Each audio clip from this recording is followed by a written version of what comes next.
Lord Byron. I mean, the name itself, right? It just conjures up all these images of romance, rebellion, maybe a little bit of scandal. But what happens when the most famous poet in the world, a guy who's lived louder than pretty much anyone, gets to the very end of his life? Well, that's what we're going to explore. We're looking at this really profound transformation that's captured in what might have been his very last poem, a manuscript that was actually lost for 2 centuries, detailing his final fever-ridden days in Greece. And it starts right here with this line. I mean, this is the voice of a man who is completely, totally aware of his own legend. And honestly, he sounds almost tired of it. He's grappling with the whole myth of Byron and just searching for something real, something authentic, as his life is drawing to a close. It's so self-aware, so world-weary, and it perfectly sets the stage for one last, kind of desperate adventure. So where does a world-famous romantic hero go for his final act? Well, he sails to Greece to fight for its independence. And you gotta understand, this wasn't just a political move for him. For Byron, this was the ultimate romantic gesture, you know? It was his chance to literally step out of his own poems and become the hero he'd always been writing about. And this quote, this really reveals the deep psychology behind his whole decision. Byron felt trapped. I mean, he was basically a prisoner of his own celebrity, all tangled up in what he called the legend in my name. So the Greek War of Independence, it wasn't just a cause for him. It was an escape route. It was a chance for one last authentic action in a life that had pretty much become a performance. And his vision of Greece? Oh, it was completely romanticized. You have to remember, this guy was a classical scholar. So he wasn't just seeing a nation struggling for freedom in his time. No, he was seeing the land of Thermopylae, the land of Athenian democracy, of Pericles. He was basically chasing the ghosts of ancient heroes, really hoping to find some of their glory still lingering among the ruins. But, of course, that grand illusion, it shattered almost immediately.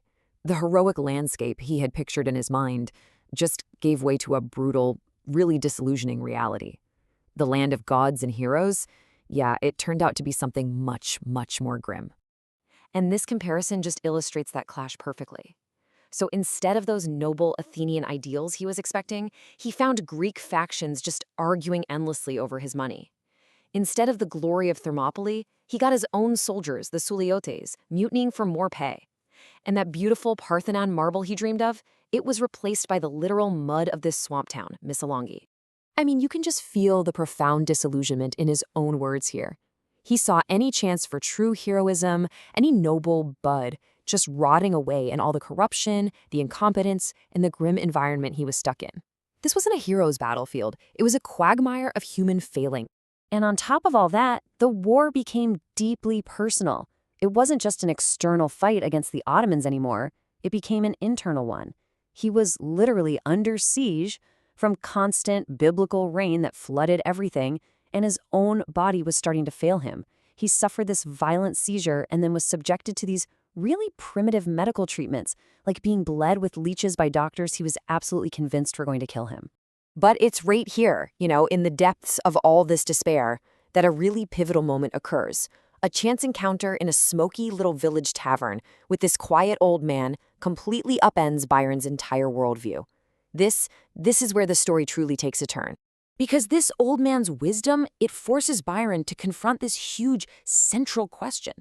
He had come to Greece looking for freedom with a capital F, this grand, abstract, poetic ideal. But the old man, well, he was about to offer a completely different and way more profound answer. So the crucial point is this total redefinition.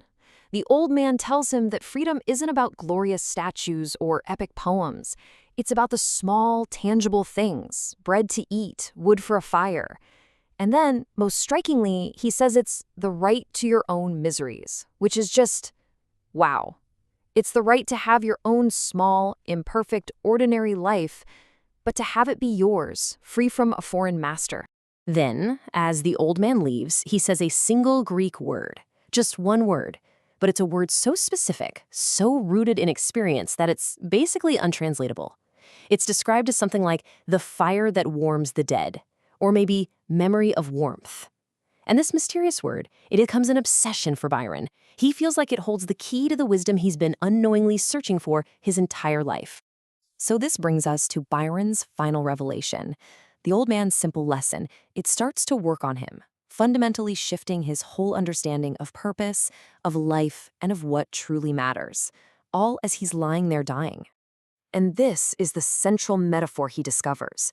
See, his whole life had been about the blaze, that brilliant, public, performative fire of youth, fame, and grand gestures. But what he realizes is that the true value lies in the ember, that quiet, lasting, personal warmth of connection. It's not about the light you give off to the world, but the actual heat you share with someone. In these just stunning lines from the poem, Byron explains this newfound wisdom. The brilliant flame, that's for show, right? It's for an audience. But the quiet ember, it understands that the true purpose of a life's fire isn't the dazzling light of fame, but the simple, shared warmth that actually heats the hands of those who huddle by it. And then finally, in a moment of clarity, he understands the untranslatable word. He realizes it's not a word for the fire itself, or even for the warmth. It's a word for the effect of the warmth, the lasting mark it leaves on the person who experienced it. It's all about impact, not performance. And this is where the manuscript just ends, with this final breathtaking fragment. Byron realizes the meaning he was looking for wasn't a thing at all, but a connection, a shared experience, a legacy not of what you did, but of the warmth you left behind in others.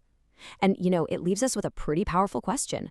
What embers are we leaving in the people around us?